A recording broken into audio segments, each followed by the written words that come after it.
We want to welcome you for another visit to the North Carolina State University Arboretum.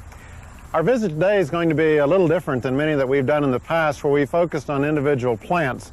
The Arboretum is perhaps most famously known for its testing and trials of thousands of new kinds of plants for the evaluation of seeing how they will grow in this climate and their potential for use in the landscape industry. We also do displays to show landscape uses of plants, the ideas of design that homeowners can take home and use for themselves. And the theme that we're going to be taking a look at and discussing today is that of color in the garden and color combinations to work with, color themes. And probably the most famous of this kind of a garden was first created in England by a woman known as Vita Sackville-West at a garden called Sissinghurst. Thousands of people visit this garden each year to see the all-white garden that she did there, and there have been many copies of it around the world. And at the Arboretum, we have our own version of the all-white garden, which was designed by one of our students and today is maintained by a very enthusiastic volunteer, a young woman by the name of Deborah Harvey. The white garden plays on the concept of white in many ways. White from flowers, white from foliage, softened in many cases with grays of various kinds. It may be through a painted building or through foliage, this kind of thing, as we take a look at it. And so we're going to go along and look at some of the themes and different ways we work with this. For example, as you enter the garden, there's an arbor here with a evergreen vine on it, which normally you might think of just using green foliage. Here we've used a white variegated evergreen foliage on a plant that also flowers at another time of the year with white flowers. We have woody plants. For example, the evergreen oak here has gray foliage, a selection made particularly for that. A silver-leafed pear on the wall, a plant that Vita Sackville-West used in her own garden. Or even things like roses. We have a wonderful rose called Nasturina, which flowers all summer with fragrant flowers and makes a great addition as a woody plant. We can also bring in temporary types of color. For example, this caladium, a type of bulb that is grown through the summer and then goes dormant in the winter and has to be overwintered inside. But here we bring it into a container in the garden, and it gives us an impact of color wherever we want it. When this fades, we may take it out and put in, for example, white pansies to go through the winter as a type of color there.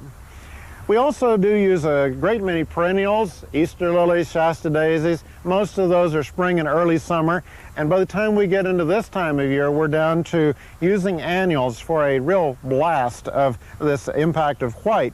For example, here we have the spider flower, a plant known as Cleome is the scientific name of it, and gardeners are usually more familiar with it as a pink or a lavender kind of flower.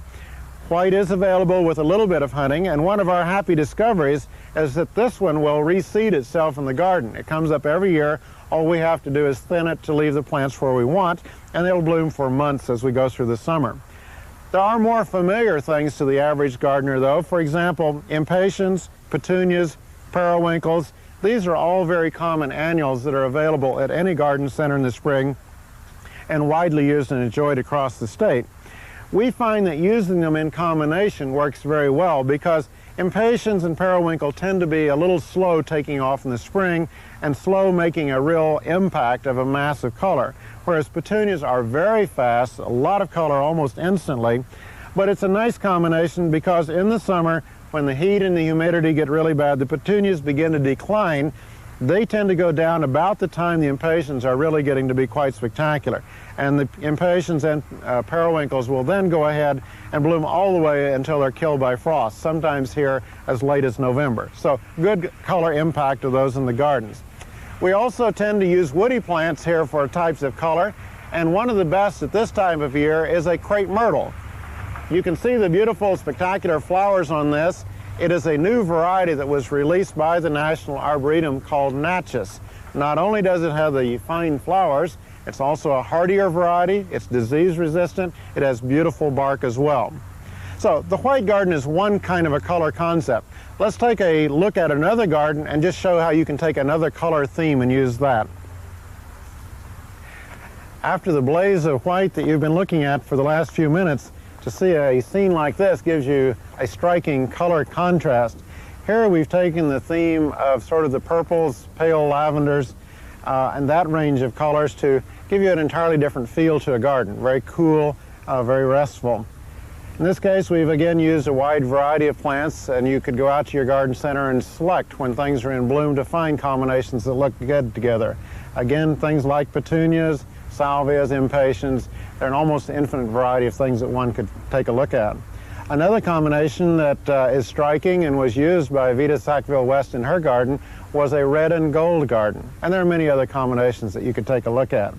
We would invite you to come visit the gardens at North Carolina State University. Not only can you see, again, the thousands of different kinds of plants we have on display, but ideas about how to combine them, how to use them to make your garden a more interesting one.